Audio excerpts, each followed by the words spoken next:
अहंकार का सत्य है। पार्ट 1 में हमने अहंकार की व्याख्या की थी। अब लोग पूछेंगे कि अहंकार की व्याख्या तो आप कर रही हैं, पर ये जाए कैसे। यहाँ श्री कृष्ण कहते हैं कि अगर कुछ हो तब तो कहीं जाए, झूठ को कैसे कहे के जाए। अहंकार का मतलब होता है कर्तापन, अर्थात मालकियत। मालकियत तो ईश्वर के अलावा किसी और के पास है ही नहीं। सोचो, कोई व्यक्ति सुंदर नहीं है फिर भी खुद को सुंदर मानने लगे, कोई बुद्धिमान ना होते हुए भी खुद को बुद्धिमान मानने लगे, तो तुम क्या करोगे? क्या जाकर उसके सामने सच बोल दोगे? अगर सच कह दोगे तो वो तुमसे लड़ने लग जाएगा।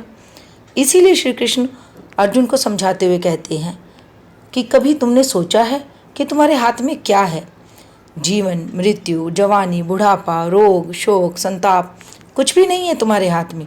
अभी कुछ पल बाद तुम क्या सोचोगे तुम्हें ये तक भी नहीं पता है। फिर भी अहंकार के वशीभूत होकर युद्ध नहीं करूँगा कि रट लगाए हुए हो। श्री कृष्ण उन्हें आगे समझाते हुए कहते हैं कि हे अर्जुन, कर्ता तो सिर्फ एक ईश्वर ही है, इसलिए तुम्हारा अहंकार कोई चीज़ है ही नहीं, सिर्फ एक वहम है कि मैं युद्ध नहीं करूँगा।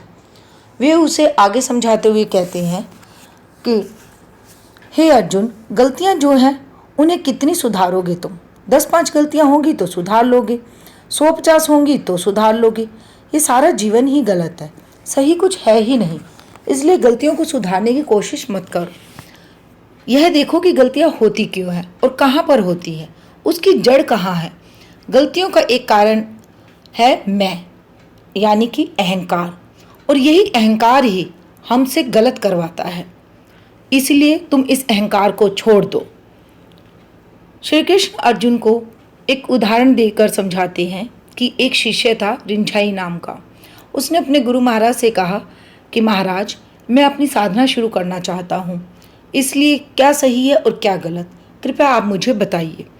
यह कहकर वह कागज पेंसिल लेकर बैठ गया। गुरु ने कहा कि इस कागज पेंसिल को फेंक दो, तुम मेरे पास बैठो, तुम मुझे देखो, मैं कैसे खाता हूँ, कैसे पीता हूँ, कैसे उठता हूँ, कैसे बैठता हूँ, कैसे चलता हूँ। बाहर से भी देखो और भीतर से भी देखो। जो मैं करता हूँ वही सही है, जो मैं नहीं करता हूँ वह गलत है। इस पर रिंझाई ने कहा, गुरुदेव, आपसे कोई भूल नहीं होती क्या? तो गुरुदेव ने कहा कि रिंझाई, मैं हूँ ही नहीं तो भूल होगी कैसे? मैं अपने मैं को मार चुका हूँ। मैंने खुद को ईश्वर को समर्पण कर दिया है, इसलिए जो भी मैं करूँगा वो उनके द्वारा करवाया होगा। आज हर सन्यासी, हर साधु, हर कथावाचक यही बात बोलता है कि मैं जो करता हूँ वही सही है, मैं जो नहीं करता हूँ वह गलत है। इसलिए जनता भ्रम में पड़ जाती है। श्री कृष्ण अर्जुन को आगे समझाते हुए कहते हैं कि हे अर्जुन, एक बार एक सम्राट चक्रवर्ती हो गया। चक्रवर्ती होना मामूली बात नहीं है। करोड़ों वर्षों के बाद, जन्मों के बाद कोई चक्रवर्ती बनता था। चक्रवर्ती को एक सौभाग्य प्राप्त होता था कि स्वर्ग में एक पहाड़ है, उसके ऊपर अपना नाम लिख सकता है। चक्रवर्ती ने कहा कि चलो भाई, मैं जा रहा हूँ अपना नाम लिखने, तुम भी देखना। आदमी सब दिखावे के लिए ही तो करता है। जिस समय स्वर्ग के द्वार पर पहुँचे तो द्वारपाल ने कहा कि आपका रथ अंदर नहीं जाएगा, रानियाँ भी नहीं जाएंगी, मित्र दोस्त भी नहीं जाएंगे, सिर्फ केवल आप अकेले जाएंगे अंदर। सम्राट ने कहा, क्यों? द्वारपाल ने कहा, नहीं, यहाँ का यही नियम है। और क्या आप अपनी छैनी हथौड़ा लेकर आए हैं? सम्राट ने कहा, हाँ। तो द्वारपाल ने कहा कि भीतर आइए और देखिए, मेरे पिता, मेरे पिता के पिता, मेरे पिता के पिता के पिता यही काम करते आ रहे हैं। इतना बड़ा पहाड़ है, हजारों वर्ष आप परिक्रमा करेंगे तो पता नहीं चलेगा। और नाम लिखने के लिए कहीं जगह नहीं थी, सब नामों से भरा हुआ था। सम्राट ने कहा, अरे इतने चक्रवर्ती हो गए? द्वारपाल ने कहा, हाँ। सम्राट का दिमाग चकरा गया। उसने कहा कि मैं अपना नाम कहाँ लिखूं?